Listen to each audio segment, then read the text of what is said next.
بسم الله الرحمن الرحيم أعوذ بالله من الشيطان الرجيم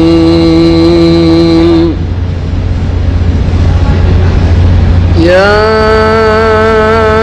أيها الذين آمنوا اتقوا الله ولتنظر نفس ما قدمت لغد واتقوا الله إن الله خبير بما تعملون ولا تكونوا كالذين نسوا الله فأنساهم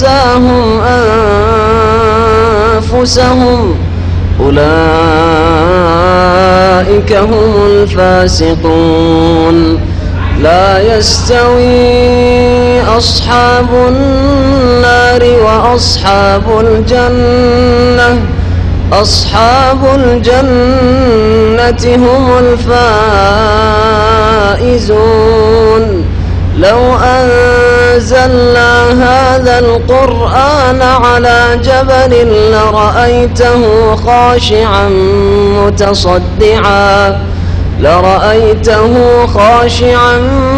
متصدعا من خشية الله وتلك الأمثال نضربها للناس لعلهم يتفكرون. السلام عليكم ورحمة الله وبركاته.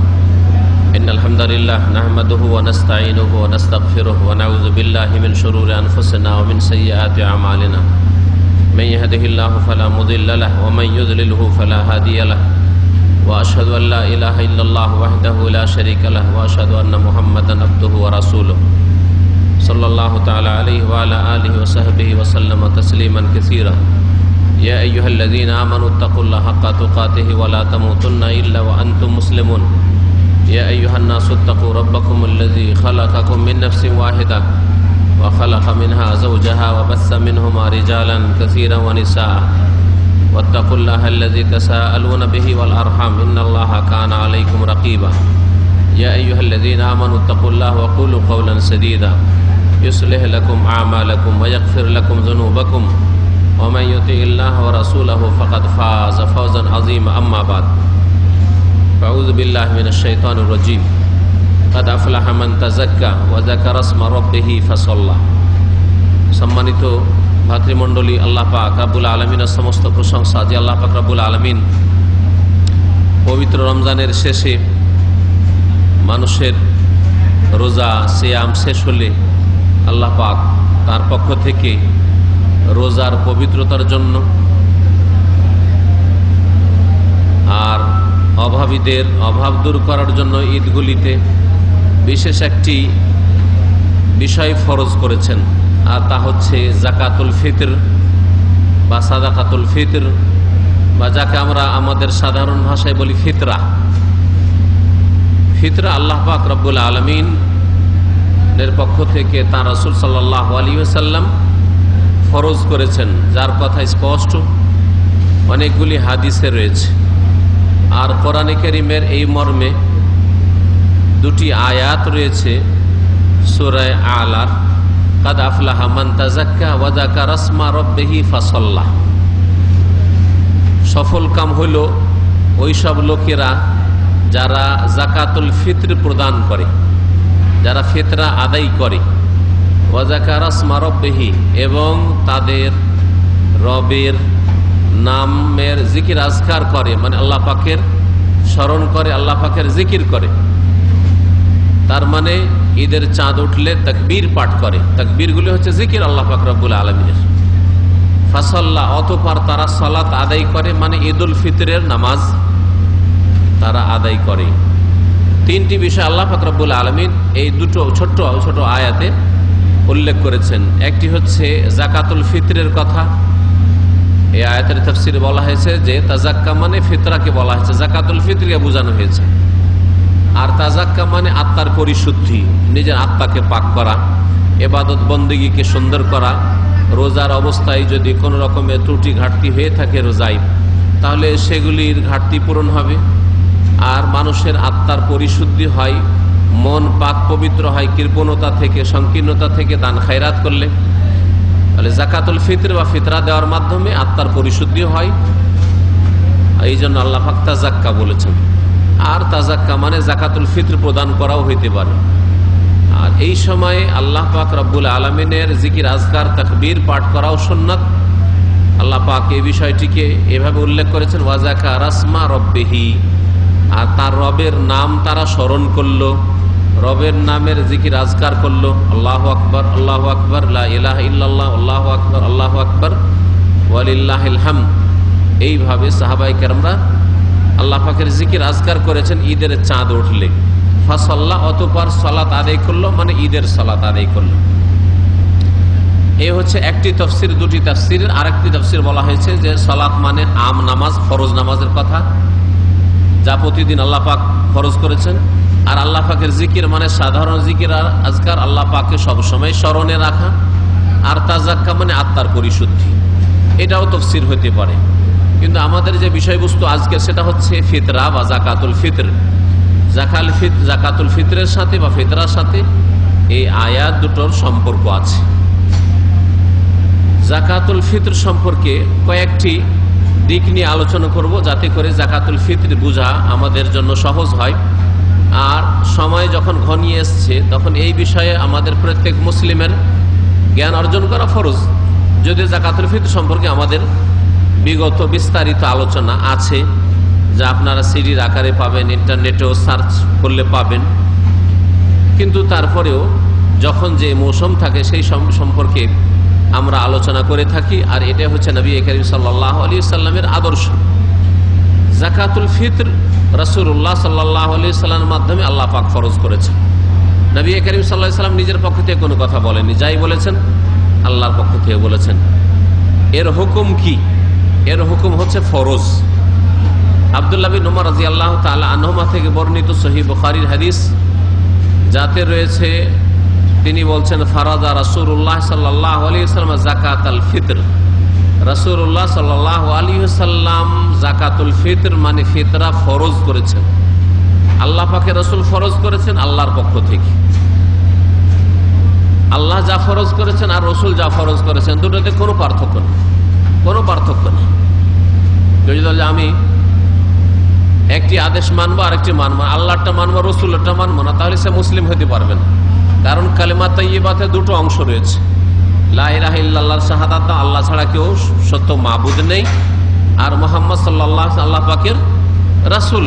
কেউ যদি বলে আমি লা ইলাহা ইল্লাল্লাহ পড়বো, মুহাম্মদ রাসূলুল্লাহ পড়বো না, তাহলে মুসলিম হবে না। অনেক ইহুদি খ্রিস্টান থাকতে পারে যে আমরা শিরিক করি না, আমরা কুফরি আকীদা রাখি না, লা ইলাহা ইল্লাল্লাহ মানি, কিন্তু মুহাম্মদ রাসূলুল্লাহ যেহেতু মানে না, সেজন্য তারা কাফের। তারা কাফের। এই বিষয়টা পশ্চিমা দেশগুলিতে যারা বাস করে আরো ভালো করে জেনে রাখা উচিত। কারণ তারা ইহুদি নাসারাদের পাশাপাশি বাস করে মনে করে ওরা যদি শিরক না করে, ওরাও তো আল্লাহর ইবাদতবন্দি করছে। আরে অনেক লোক শিক্ষিত লোক পশ্চিমা দেশে গিয়ে নাগরিকত্ব নিয়েছে, বলে যে ওরা কেন জান্নাত পাবে না? ওরা এই জন্যই জান্নাত পাবে না যে নবী মুহাম্মদ রাসূলুল্লাহ সাল্লাল্লাহু আলাইহি সাল্লামের রিসালাত সারা বিশ্বের সমস্ত মানুষের জন্য, সমস্ত মানুষের জন্য। আর কালেমার দুটো অংশের সাক্ষী দেওয়া ফরজ বিশ্বাস করে। প্রথম অংশ হচ্ছে আল্লাহ ছাড়া কেউ সত্য মাবুদ নেই, লা ইলাহা ইল্লাল্লাহ। দ্বিতীয় অংশ হচ্ছে মুহাম্মদ রাসূলুল্লাহ, মুহাম্মদ আল্লাহ পাকের রাসূল। যদি আপনি প্রথম কথা, ইহুদি খ্রিস্টান শিরকে লিপ্ত, আজকালকার হিন্দুদের মতো তাদের মধ্যে শিরক রয়েছে। যদি মনে করে যে না, ওদের মধ্যে বিশেষ কিছু লোক আছে যারা শিরক করে না, ধরেই নিলাম যে কিছু লোক আছে, হয়তো থাকতে পারে, আপনার কথায় ধরে নিলাম আর পশ্চিমাদের কথায় ধরে নিলাম, তাহলে তারা মুহাম্মদ রাসূলুল্লাহ রিসালাতের শাহাদাত দেয় না, উইটনেস দেয় না, সাক্ষ্য দেয় না। আল্লাহ পাকের রাসূল সারা বিশ্বের সমস্ত মানুষের জন্য, শুধু আরবের জন্য নয়, এশিয়ানদের জন্য নয়, ইউরোপিয়ানদের জন্য, আমেরিকানদের জন্য, অস্ট্রেলিয়ানদের জন্য, জাপানিদের জন্য, চাইনিজদের জন্য, নেপালিদের জন্য, যে কোনো শাকল সুরাতের হোক না কেন, আফ্রিকানদের জন্য, কালো হোক, সাদা হোক, চ্যাপ্টা হোক, আর যে কোনো রঙের হোক না কেন, সামলা হোক, সবার জন্য মুহাম্মদ রাসূলুল্লাহ সাল্লাল্লাহু আলাইহি ওয়াসাল্লাম রাসূল হয়ে এসেছেন। সুতরাং যেই ব্যক্তি বলবে যে আল্লাহ পাক ফরজ করেছে ওইটা মানলাম, রসুল ফরজ করেছেন ওইটা না করলেও চলে, সে মুসলিম থাকবে না, বরং সে ইসলামের কোন ইবাদত বন্দেগী করতে পারবে না যদি রাসূলুল্লাহ সাল্লাল্লাহু আলাইহি ওয়াসাল্লামের হাদিস না মানে। এইরকম আহলে কোরআন একটা পয়দা হয়েছে, পাকিস্তান থেকে ভারত হয়ে বাংলাদেশে গিয়েছে আহলে কোরআন, কোরআন মানি হাদিস মানি না, তারা মুসলিম নয়, তারা মুসলিম নয়। কারণ শুধু কোরআনের উপর আমল করা অসম্ভব। কোরআনে কারীমে আল্লাহ বলছেন আকিমুস সালাহ, নামাজ কায়েম করো। কেমন করে নামাজ পড়তে হবে কোরআনে কোথাও না, শুরু কোনখানে শেষ কোনখানে। আল্লাহ বলছে কুতিবা আলাইকুমুস সিয়াম, রোজা ফরজ করা হলো, রোজা কখন থেকে শুরু কখন শেষ? হ্যাঁ, আর রোজার মধ্যে বিধি নিষেধগুলি কি, কোন কোন কাজগুলি রোজা ভঙ্গ করে, কোনো কথাই কোরআনে কারীমে নেই। এক দুটো কথার ইঙ্গিত শুধু আছে, যা দ্বারা রোজা রাখা সম্ভব নয়। জাকাত দেওয়া, আল্লাহ বলছেন আতুজ যাকাত, জাকাত দাও। জাকাতের পরিমাণ যে টাকা পয়সা 2.5%, আর খাদ্যদ্রব্য 10 ভাগের 1 ভাগ বা 20 ভাগের 1 ভাগ, এসব কথা কোরআনে নেই। তাহলে কি করে মুসলিম হইতে পারে? এই জন্য আহলে কোরআন কখনো মুসলিম হতে পারে না যারা বলে আমরা শুধু কোরআন মানি হাদিস মানি না, তারা মুসলিম হতে পারে না। যেমন কালিমা তাইয়্যিবার এক অংশ লা ইলাহা ইল্লাল্লাহ মানি, মুহাম্মদুর রাসূলুল্লাহ মানি না, সে মুসলিম নয়। ওই রকমই যদি কেউ পার্থক্য করে যে এটা আল্লাহ ফরজ করে এটা রাসূল ফরজ করে, দুটোতে পার্থক্য আছে। ইউরিদুনা ইউফাররিকু বাইনাল্লাহি ওয়া রাসূলিহি, আল্লাহ পাক একটা আয়াতে বলছেন তারা আল্লাহ রাসূলের মাঝে পার্থক্য করতে চায়। ওয়া ইয়াকুলুনা নুমিনু বিবাযি ওয়া নাকফুরু বিবায, আর তারা বলতে চায় যে কিছু মানবো কিছু মানবো না, এটা মানবো এটা মানবো না, আল্লাহটা মানবো রাসূলের কথাটা মানবো না। হ্যাঁ, ব্যক্তি জীবনে মানবো, পারিবারিক জীবনে মানবো না, অর্থনীতিতে মানবো না, সুদ হারাম ওইটা মানবো না, ঘুষের বিষয়টা মানতে পারছি না।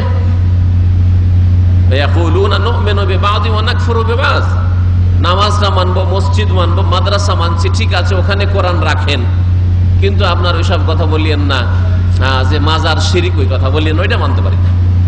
হ্যাঁ, আপনার বলিয়েন না যে না লাইসেন্স দেওয়া যাবে না বেশ্যাখানার, এই কথা বলিয়েন না যে জুয়ার লাইসেন্স দেওয়া যাবে না, তোমার জুয়া থাইল্যান্ডি খেলা যাবে না, জুয়া খেলা যাবে না, লটারি চলবে না, এসব কথা বলিয়েন না, সুদী সিস্টেম চলবে না, সুদী ব্যাংক চলবে না, এসব কথা বলিয়েন না।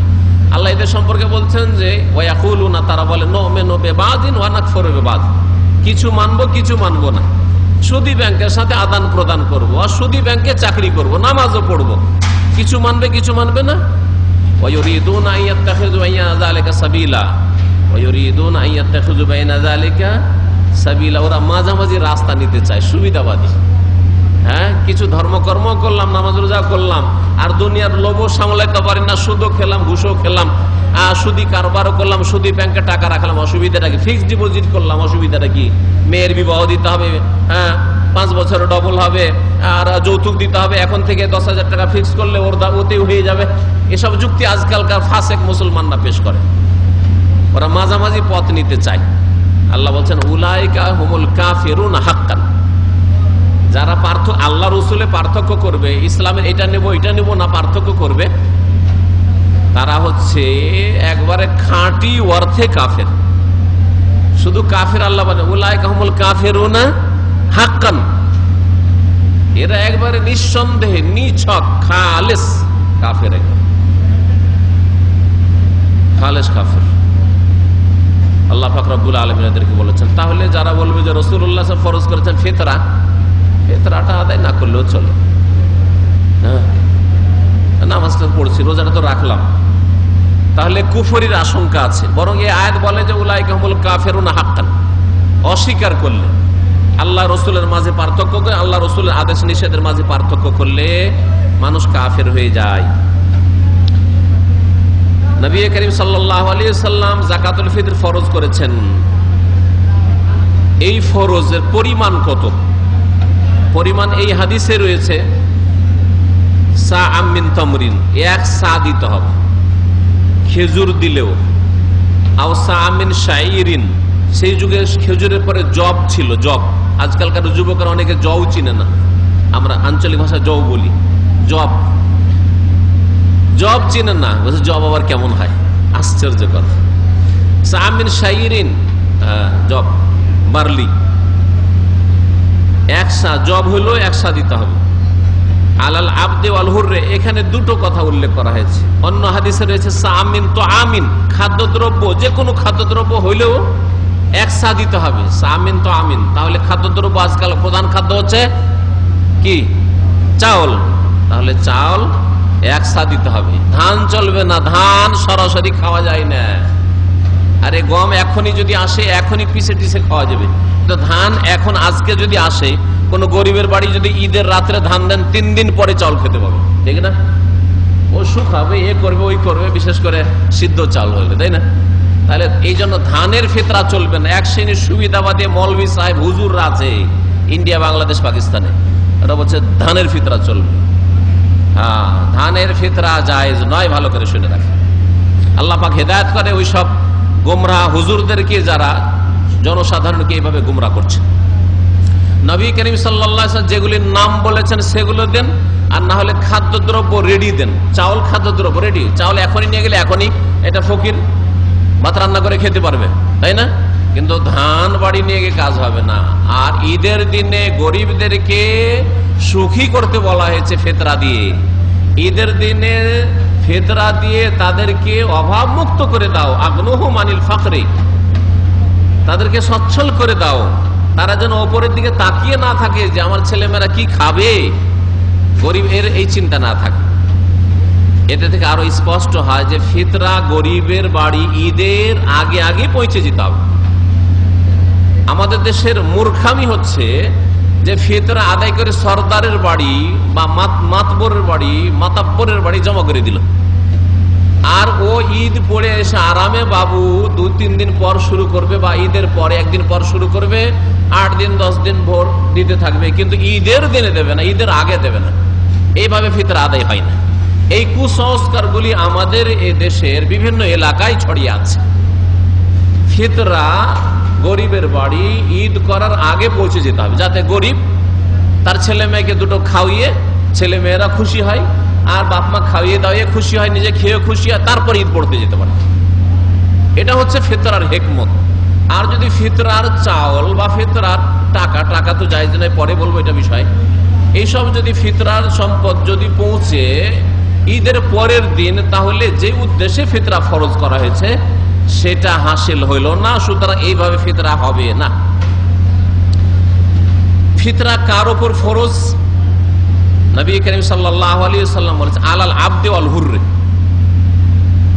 যদি গোলাম দাস কৃত দাস হয়, এখন গোলাম নেই, চাকর নকর আছে কিন্তু কৃত দাস নেই, মানুষ কিনা বেচা হইতো ওটা নেই, এখন বাস্তবে নেই, শরীয়তের বিধানে আছে। যদি ওই রকমের অবস্থা তৈরি হয়ে যায়, ওই অবস্থা আজকে নেই, সেই জন্য আজকে গোলামিও নেই।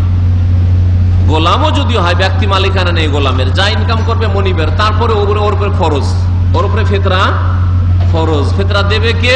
ওর মালিককে দিতে হবে, মনিবকে। অলহুরে স্বাধীন কেউ দিতে হবে, ওয়াজাকারে পুরুষকেও দিতে হবে, অলউনসা মেয়েকেও দিতে হবে, ছেলে হোক আর মেয়ে হোক সবাইকে দিতে হবে। বড়রা যাদের কাছে আছে ফিতরা দেওয়ার মতো তারা দেবে, আর যারা নাবালক তাদের অভিভাবকের ফরজ। ছেলে মেয়েরা নিজেরা দিতে পারছে না, অভাবী, আর তাদের হয়তো কিছু নেই, বাপের আছে মায়ের আছে, তো বাপের ওপরে ফরজ। স্ত্রী যদি ব্যক্তি মালিকানা আছে আর ও তার কিছু আছে, তো নিজের সম্পদ থেকে দিতে পারে, আর না হলে তার স্বামী বা একজন অপরজনের পক্ষ থেকে ফিতরা যদি আদায় করে দেয় সেটা আদায় হয়ে যাবে। কেউ কারো পক্ষ থেকে, একজন মুসলিম আর একজন মুসলিমের পক্ষ থেকে ফিতরা যদি আদায় করে দেয় আদায় হয়ে যাবে। ওয়াসসাগীর ওয়াল কাবীর, ছোট হোক আর বড় হোক, ছোট হোক আর বড় হোক, ঈদের চাঁদ ওঠার আগে আগে জন্ম হয়েছে তাহলে তার উপর ফিতরা ফরজ। ছোট শিশু দুধ পান করে, ফিতরা ফরজ, অভিভাবক আদায় করবে তার পক্ষ থেকে। বড় হলেও তার উপর ফরজ। মিনাল মুসলিমিন, মুসলিমদের ওপর, তাহলে ফিতরা মুসলিমদের ওপর ফরজ, অমুসলিমদের উপর ফরজ নাই। মুসলিমদের কাছ থেকে নিয়ে মুসলিম অভাবীদেরকে দিতে হবে, অমুসলিমকে দেওয়া চলবে না। উলামায়ে কেরামরা বলেছেন যে এটা যেহেতু মুসলিমরা আদায় করে, আর মুসলিমদেরকে মুসলিমদের উৎসব ঈদ কাফেররা ঈদ করে না, অমুসলিম হিন্দু ইহুদি খ্রিস্টান ঈদুল ফিতর ঈদ করবে না, তাদের উৎসব নয়, সুতরাং অমুসলিমদেরকে ফিতরা দেওয়া জায়েজ নয়। যেমন অমুসলিমদের কাছ থেকে আমরা আদায় করব না, আদায় করা জায়েজ নয়, তারা দিলেও তাদের ফিতরা হবে না কবুল। মিনাল মুসলিমিন, মুসলিমদের থেকে আদায় করতে হবে, আর মুসলিমদেরকে দিতে হবে। সহিহ বুখারী হাদিস শুনে না। কেন এটা ফরজ করা, হিকমত কি, ফায়দা কি, এই সম্পর্কে হাদিস শোনায় আবু দাউদে একটি হাদিস রয়েছে, হাদিসটি সহিহ। আব্দুল্লাহ বিন আব্বাস রাদিয়াল্লাহু তাআলা আনহুমা থেকে বর্ণিত, তিনিও বলছেন যে ফারাজা রাসূলুল্লাহ সাল্লাল্লাহু আলাইহি ওয়াসাল্লাম যাকাতাল ফিতর, রাসূলুল্লাহ সাল্লাল্লাহু আলাইহি ওয়াসাল্লাম যাকাতুল ফিতর বা ফিতরা ফরজ করেছেন। কি জন্য ফরজ করেছেন? হিকমত, রহস্য, দুটি উদ্দেশ্য বয়ান করা হয়েছে। তোহরাতাল লিসাইমে, রোজাদারকে পাক পবিত্র করার উদ্দেশ্যে। তাহলে ফিতরা আদায় করলে রোজাদার তার ত্রুটিগুলি থেকে, ভুল ভ্রান্তি থেকে পাক পবিত্র হয়। যেই ভুল ভ্রান্তিগুলি এই ফিতরা দিয়ে দূর করা যেতে পারে বা ঘাটতিগুলি পূরণ করা যেতে পারে, সেগুলি হচ্ছে রোজার অবস্থায় রোজা বিপরীত কিছু হয়েছে কিন্তু তাতে রোজা ভঙ্গ হয়নি, এমন বড় অপরাধ নেই রোজাই ভঙ্গ হয়ে গেছে, অনেক বেশি কাবিরা গুনাহ, এরকম নয়। দুটো দিকের কথা বললাম। একটা দিক হচ্ছে যে রোজার অবস্থায় রোজা রেখে রোজাই ভঙ্গ করে ফেলেছে, তা তো রোজাই হয়নি। আর কোন একদিন বা একাধিক দিনে রোজা রেখেছে আর রোজা ভঙ্গ করে দিচ্ছে, আর বলবে আমি ফিতরা দিলাম মাথা প্রতি ওই 3 কিলো একসা ফিতরা দিয়ে তার ওই ঘাটতি পূরণ হয়ে যাবে, মানে আর কাজা করতে হবে না, এমনটা নয়, এটা অর্থ নয়। এটা একটা বিষয়। আর একটা বিষয় হচ্ছে রোজা রেখেছে কিন্তু রোজার অবস্থায় বড় বড় কাবিরা গুনাহ করেছে। রোজার অবস্থায় ফিল্ম দেখা, নোংরা ছবি দেখা, রোজার অবস্থায় গান শোনা, রোজার অবস্থায় অশ্লীল গাল দেওয়া, কাউকে গালাগালি করা, রোজার অবস্থায় গীবত করা, রোজার অবস্থায় সমালোচনা করা, এইরকম বহু কাবিরা গুনাহ করেছে। রোজার অবস্থায় চুরি করা, বেঈমানি করা, মিথ্যা কথা বলা, বহু পাপ করেছে। এগুলো কাবিরা গুনাহ। যেগুলি কাবিরা গুনাহ সেগুলির জন্য তওবা করতে হবে, সেগুলির জন্য তওবা করতে হবে। আর কারো হক নষ্ট করা হয়ে থাকলে দিয়ে আসতে হবে, আদায় করতে হবে, পরিশোধ করতে হবে। তাহলে কেউ যদি রোজার অবস্থায় রোজা ভঙ্গ করে ফেলে, ফিতরা দিয়ে সেই ঘাটতি পূরণ হবে না। রোজার অবস্থায় কাবিরা গুনাহ করে থাকে তাহলে তওবা করতে হবে, শুধু ফিতরা দিয়েই মাফ হয়ে যাবে না। তাহলে রোজাদারের যে পবিত্রতা অর্জন হয় ফিতরা দিয়ে, মানে কি, রোজার অবস্থায় কিছু সাগিরা গুনাহ হয়েছে, অনেক ভুল ভ্রান্তি আমাদের হয়েই থাকে, সারাদিন কিছু না কিছু ভুল ভ্রান্তি হচ্ছে, কিছু চোখের গুনাহ হয়ে গেল, মেজাজটা গরম হয়ে গেল কোনো সময় রোজার অবস্থায় কোনো মনে একটা হিংসার কথা আসলো, আক্রোশ আসলো কারো ওপর, কারো ও হিংসা করে, সুতরাং আপনারও মধ্যে একটা হিংসা আসতে পারে, শয়তান কাজ করছে সবার মধ্যে। এই ধরনের যে ভুল ভ্রান্তিগুলি রোজার অবস্থায় হচ্ছে, যেগুলো হয়তো বড় বড় কাবিরা গুনার পর্যায়ে যাবে না, এই রকমের ঘাটতিগুলি পূরণ করা হবে এই ফিতরা দিয়ে। রোজাদারকে পাক পবিত্র করা হয়। রোজাদারের মধ্যে রোজা রাখলো, রোজা রাখার পরেও যেই তাকওয়া অর্জন হওয়া উচিত ছিল তাকওয়া হলো না, তাহলে এই ফিতরার দ্বারা আরো অধিক তাকওয়া অর্জন হবে, ঘাটতি পূরণ হবে, এসব কথা বলা যেতে পারে। তাহলে রোজাদারের ফায়দা হয় যে রোজার মধ্যে যে ত্রুটিগুলি হয়ে গেল সেই ত্রুটিগুলি থেকে মুক্ত হতে পারবে। আর কি থেকে? নবী করিম সাল্লাল্লাহু আলাইহি ওয়াসাল্লাম হাদিসে চলে এসেছে মিনাল লাগওয়ি ওয়ার রাফাস, এর দ্বারা আরো স্পষ্ট হয়ে যায় যে একবার রোজা নষ্ট করে দিয়েছে এমন নয়, রোজার অবস্থায় বড় বড় কাবিরা গুনাহ করেছে এমন নয়, কাবিরা গুনাহ করলে তওবা করতে হবে। কি লাগো মানে অনার্থক কথা।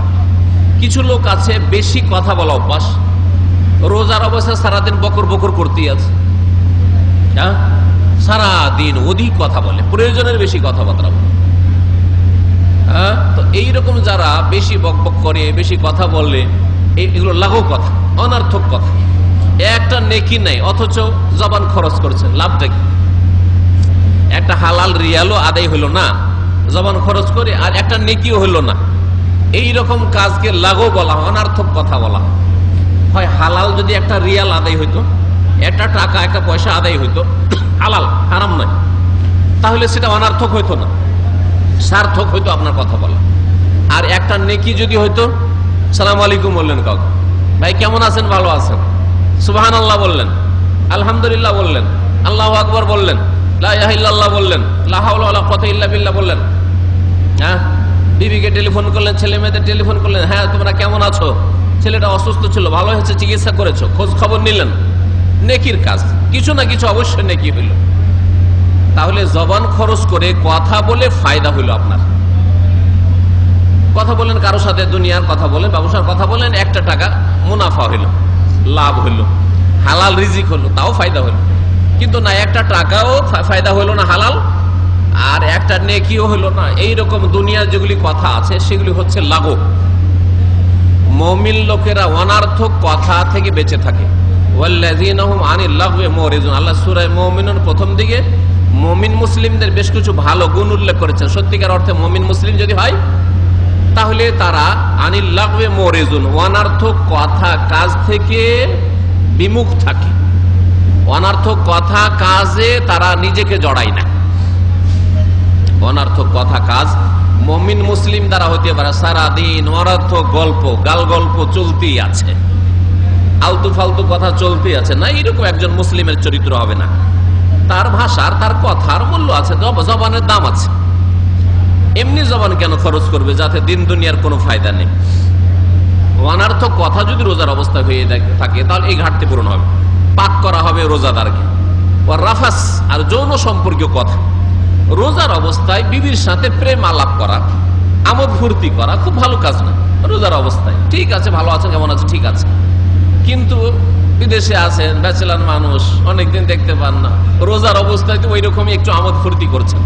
এই যেগুলো রাফাস বলা হয়, যৌন সম্পর্কীয় কিছু কথা যদি নিজের স্ত্রীর সাথে হয়, এইরকম বাড়ানো ঠিক না এগুলো রোজার অবস্থায়। এইরকম ধরনের কথা হয়। অথবা চোখ চলে গেল অপর মহিলার দিকে, রাস্তাঘাটে কোথাও দেখলেন চেহারা খোলা আছে, শরীরের কিছু অংশ খোলা আছে, চোখ চলে গেল, মাথা খোলা আছে, চুল খোলা আছে, চলে গেল। এগুলো হচ্ছে কিছু সাগীরা গুনাহ, যেগুলি থেকে রোজাদারকে পাক পবিত্র করা হয় ফিতরা আদায় করার মাধ্যমে। একটা উপকারিতা। দ্বিতীয় উপকারিতা হচ্ছে ফিতরার ওয়াতমাতুল লিল মাসাকিন, আর ফরজ করা হয়েছে আল্লাহ রাসূলের পক্ষ থেকে সাল্লাল্লাহু আলাইহি ওয়াসাল্লাম। ফিতরা কি জন্য? মিসকিনদের খাদ্যের ব্যবস্থা করার উদ্দেশ্যে। ওয়াতমাতাল লিল মাসাকিন, মিসকিন অভাবীদের খাদ্যের ব্যবস্থার উদ্দেশ্যে, তাদের জন্য ঈদের দিনগুলিতে যেন খাবারের ব্যবস্থা করা হয়, তারা অভাবী না থাকে। ঈদের দিনে কি খাবো? আচ্ছা, ঈদের দিন কোন রকম হলে ঈদের পরের দিন কি খাবো, তারপরের দিন কি খাবো?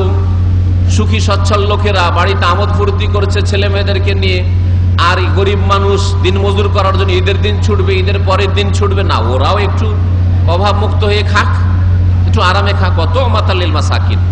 এই দুটো উদ্দেশ্যের কথা নবী করিম সাল্লাল্লাহু আলাইহি ওয়াসাল্লামের হাদিসে রয়েছে, যা আব্দুল্লাহ বিন আব্বাস রাদিয়াল্লাহু তাআলা আনহুমা বর্ণনা করেছেন। আর ফিতরার আর একটি উদ্দেশ্য হচ্ছে যে ফিতরা দেবেন আল্লাহ পাকের আদেশ পালনের উদ্দেশ্যে, তার রাসূলের আদেশ পালনের উদ্দেশ্যে, রাসূলের অনুসরণে। কোনো যদি হিকমত না জানা থাকে, কোনো রহস্য জানা নাই, কি কারণ? সবচেয়ে বড় রহস্য হচ্ছে আল্লাহ পাকের নির্দেশ আর রাসূলের অনুসরণ। আমার রাসূল করেছেন, আপনার রাসূল করেছেন, তাই আমি করব, আপনি করবেন। এটা হচ্ছে সবচেয়ে বড় উদ্দেশ্য, সবচেয়ে বড় হিকমত বলা যেতে পারে। আপনাকে যদি কেউ জিজ্ঞাসা করে যে ভাই রমজানে কেন রোজা ফরজ, তো কি জবাব দেবেন? যে আল্লাহ বলেছেন, রাসূল করেছেন, আল্লাহর আদেশ মানা, রাসূলকে অনুসরণ করা। ভাই আসরের নামাজটা এই টাইমেই কেন, আর জোহরের নামাজটা এই সময় কেন? তো প্রত্যেক জিনিসের হিকমত আল্লাহর কাছে চার্জ করার আপনার অধিকার আছে। আল্লাহ পাকের নির্দেশ আর রাসূলের আমল, রাসূলের অনুসরণ করবেন আপনি। আপনি রাসূলের উম্মত, সুতরাং রাসূলুল্লাহ সাল্লাল্লাহু আলাইহি ওয়াসাল্লামের ইত্তেবা করবেন, রাসূলুল্লাহ সাল্লাল্লাহু আলাইহি ওয়াসাল্লামের অনুসরণ করবেন।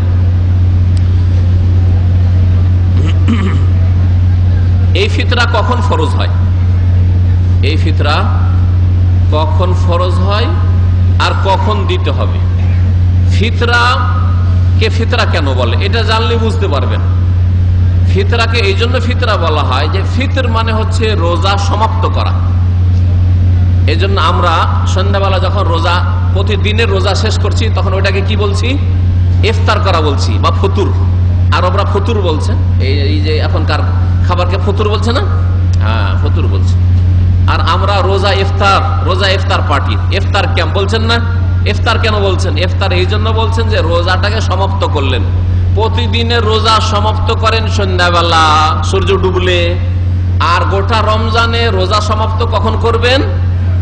ঈদের চাঁদ উঠলে, সওয়ালের চাঁদ উঠলে। তাহলে ফিতরাকে ফিতরা এই জন্যই বলা হয় যে সওয়ালের চাঁদ উঠলে রোজা সমাপ্ত, আর রোজা সমাপ্ত হলে এই ইবাদতটা ফরজ হয়। এই ইবাদতটা কি হয়? ফরজ হয়। এই জন্য জাকাতুল ফিতরকে সাদাকাতুল ফিতর, জাকাতুল ফিতর বা ফিতরা বলা হয়, যে রোজা সমাপ্ত হলে যেই আর্থিক ইবাদতটি মাথা প্রতি ফরজ হয়।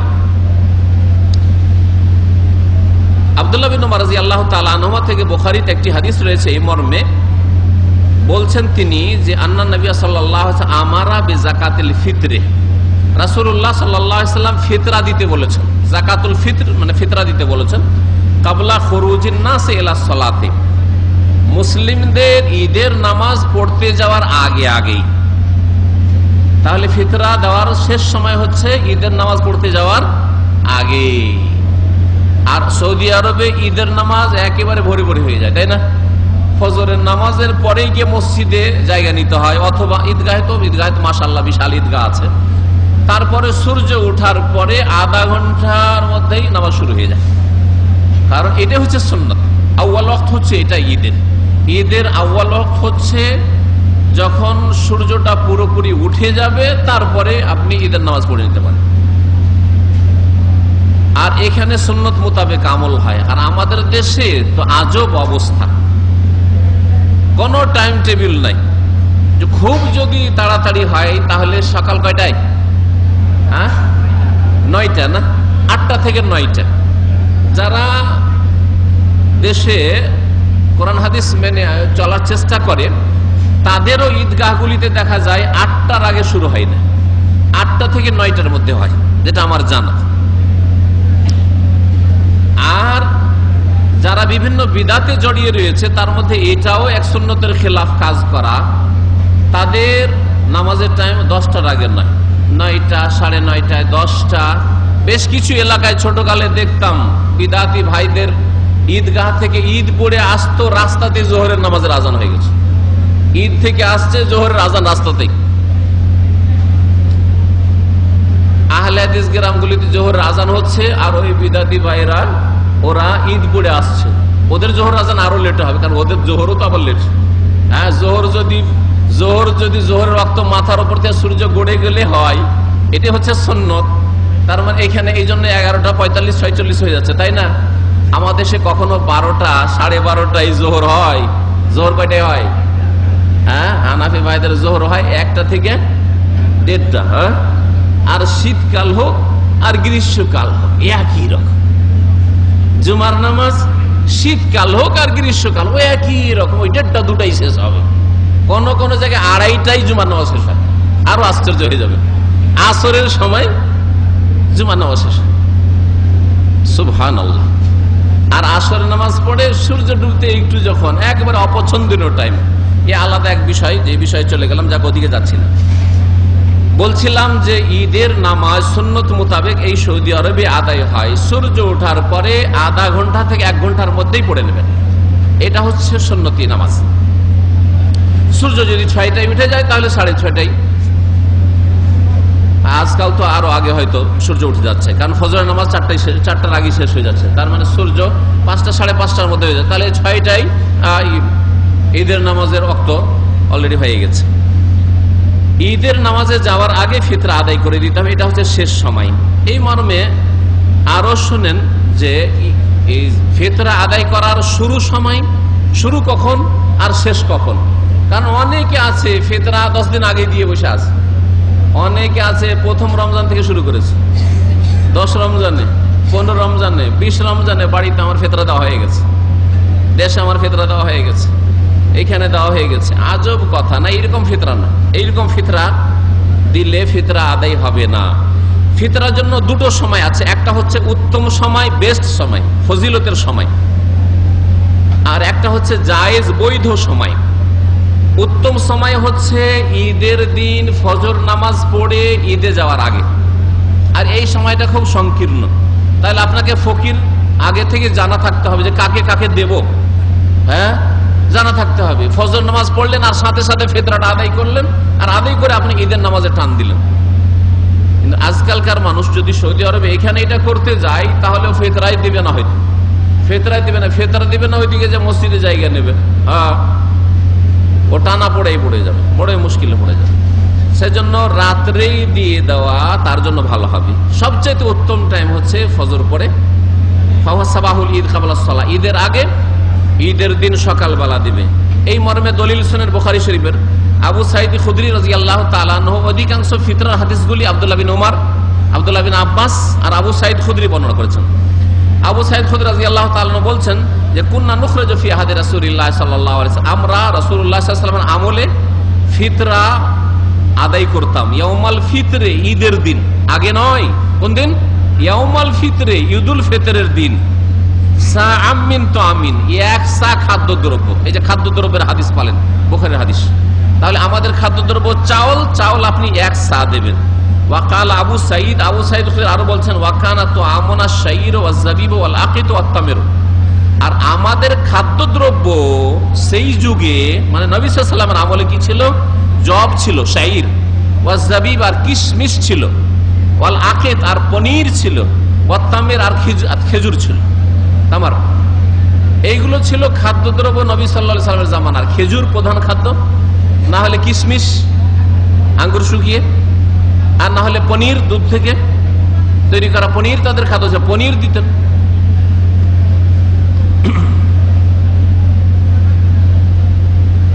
আব্দুল্লাহ বিন আব্বাস রাদিয়াল্লাহু তাআলা আনহু থেকে আরো বর্ণিত রয়েছে আবু দাউদে যে রাসূলুল্লাহ সাল্লাল্লাহু আলাইহি ওয়াসাল্লাম ফিতরা ফরজ করেছেন। আর এই ফিতরা কখন আদায় করতে হবে বলছেন ওমান আদ্দাহা কাবলা সালাতি ফাহিয়া যাকাতুন মাকবুলা, যেই ব্যক্তি ফিতরা ঈদের নামাজের আগেই দিল, কাবলা সালাহ মানে কাবলা সালাতুল ঈদ, ঈদের নামাজের আগেই যে ফিতরা আদায় করলো, ফাহিয়া যাকাতুন মাকবুলা, তার ফিতরা যাকাত কবুল হইল, যাকাতুল ফিতর কবুল হলো। ওমান আদ্দাহা বাদা সালাহ, আর যেই ব্যক্তি ঈদের নামাজ পড়ে এসে ফিতরা দেবে, ঈদের নামাজ পড়ে এসে ফিতরা দিল, তার পরের দিন ফিতরা দিল, ফাহিয়া সাদাকাতুম মিনাস সাদাকা, সেটা সাধারণ সাদকা বলে পরিগণিত হবে, সেটা সাধারণ দানে গণ্য হবে, সেটা ফিতরা আদায় হবে না।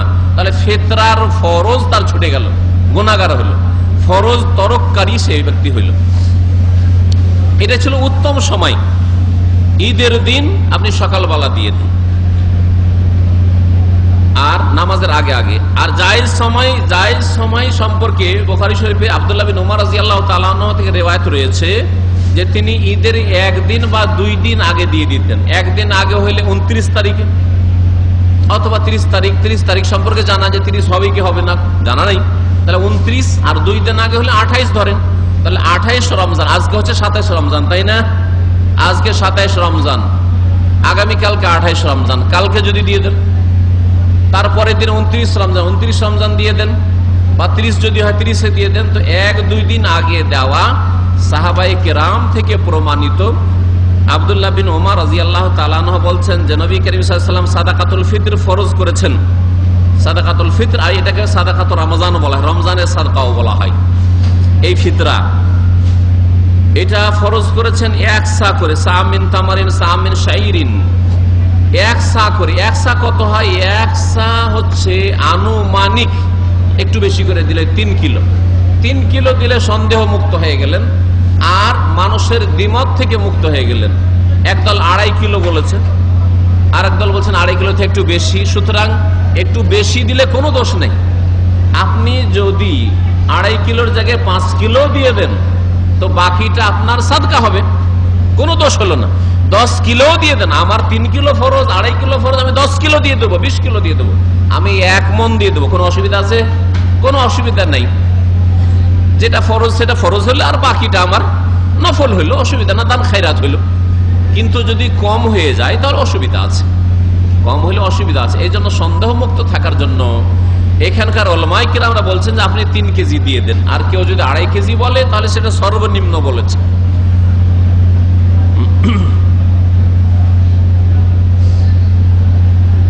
লোকেরা মুআবিয়া রাদিয়াল্লাহু তাআলা আনহুর জামানায় তারা যখন শাম দেশ থেকে গম আসলো, শাম দেশ থেকে গমের দাম অনেক বেশি সেই যুগে। আজকাল গমের দাম কম, গম সস্তা, তাই না? চাল চাইতেও সস্তা অনেক সময় গম, ঠিক না? কিন্তু মুআবিয়া রাদিয়াল্লাহু তাআলা যখন খলিফা ছিলেন, এমনকি নবী সাল্লাল্লাহু আলাইহি ওয়াসাল্লামের জামানাতে, নবী সাল্লাল্লাহু আলাইহি ওয়াসাল্লামের জামানায় সাহাবায়ে কেরাম আবু বকর, ওমর, ওসমান, আলী 4 খলিফার জামানায় রাদিয়াল্লাহু তাআলা আজমাইন, তাদের জামানায় গম পাওয়াই যেত না। মাঝে মধ্যে কখনো আসতো সামদেশ থেকে, মানে সিরিয়া থেকে, উর্দুন থেকে, জর্ডন থেকে, ফিলিস্তিন থেকে, সব এলাকা থেকে মদিনায় মক্কায় গম বিক্রি হইতে আসতো। অল্প কিছু লোক হয়তো কখনো গম দেখতে পেত, গম পেত না। গমের দাম খেজুরের আর কিশমিশের তুলনায়, পনিরের তুলনায়, পনির কত দামি আজকাল চিন্তা করেন, খেজুর কত দামি খেজুর আজকাল রয়েছে, কিশমিশের দাম কত, কমপক্ষে 15-20 রিয়াল কিলো আজকালকার কিশমিশ। আর সেই যুগে গমের দাম ওর দ্বিগুণ ছিল, গমের দাম ওর ডবল ছিল। তাহলে 10 রিয়াল কিলো যদি সর্বনিম্ন খেজুর ধরেন, তাহলে এর দাম কত ছিল? 20 রিয়াল কিলো কি ছিল? গম ছিল। এত দাম ছিল গমের। মুআবিয়া রাদিয়াল্লাহু তাআলা নিজের ব্যক্তিগত মত পেশ করলেন, মদিনায় একবার আসলেন হজ বা উমরায়, আর আসার পর আবু সাঈদ খুদরি রাদিয়াল্লাহু তাআলা আনহু বলছেন যে মুআবিয়া রাদিয়াল্লাহু তাআলা যেহেতু তখনকার খলিফা, শাসন ক্ষমতা তার হাতে, তিনি খুতবা দিলেন আর তার ইজতিহাদ ফতোয়া পেশ করলেন। বলেন যে দেখো, গমের দাম তো অনেক বেশি, সুতরাং তোমরা, আমি মনে করি যে যদি আধা সা গম দাও, 2 মুদ মানে আধা সা গম দাও, তাহলে 1 সা খেজুরের সমান হয়ে যাবে, 1 সা পনিরের সমান হয়ে যাবে। এই বক্তব্য তিনি রাখলেন। সেই সময় আবু সাঈদ খুদরি রাদিয়াল্লাহু তাআলা প্রতিবাদ করেছিলেন। ওই প্রতিবাদটা তার ভাষায় আপনাদেরকে শোনাই, তাহলে আরো ভালো হবে বুঝতে।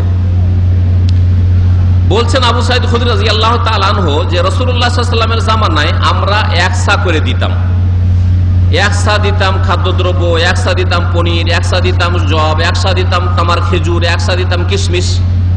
ফালাম নাজাল নুখরিজুহু, আমরা এই রকমই আমরা বের করতাম আবু বকরের যুগে, উমরের যুগে, উসমানের যুগে, আলীর যুগে।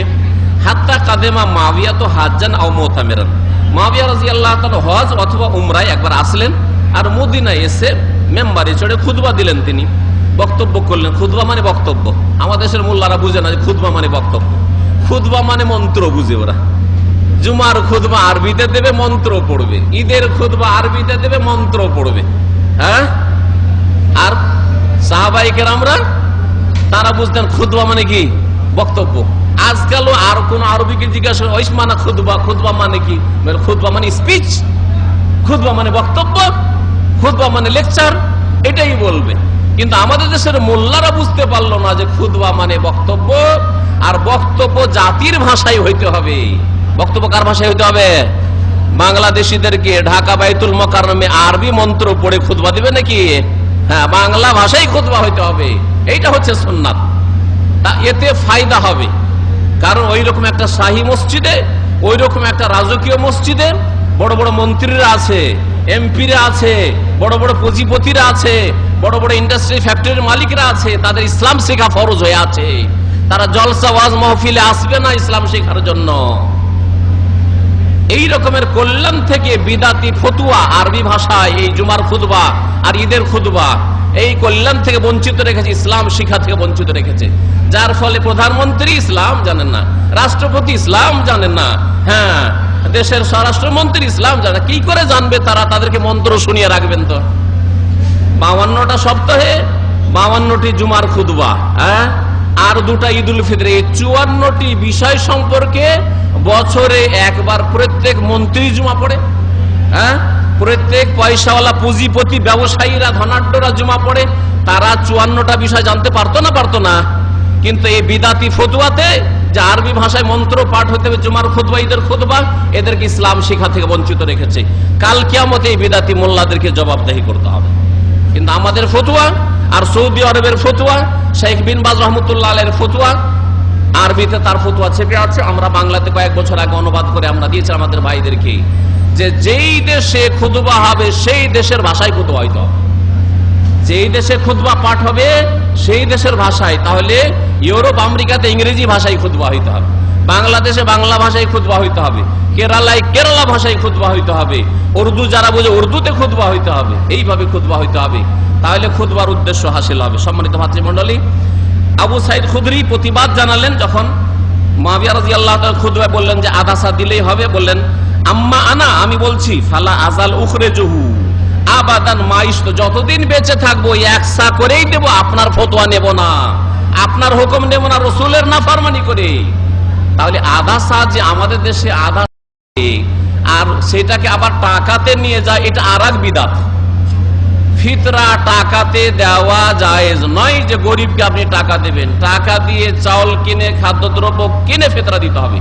নবী করিম সাল্লাল্লাহু আলাইহি সাল্লামের জামানায় টাকা ছিল, দিরহাম দিনার ছিল, ব্যবসায়ী ছিল, একজনও কেউ পয়সা দেয়নি। সুতরাং ফিতরা খাদ্যদ্রব্য দিতে হবে, টাকা দিলে হবে না। আমাদের দেশের এই টাকার বিদআত আরেকটি বিদআত।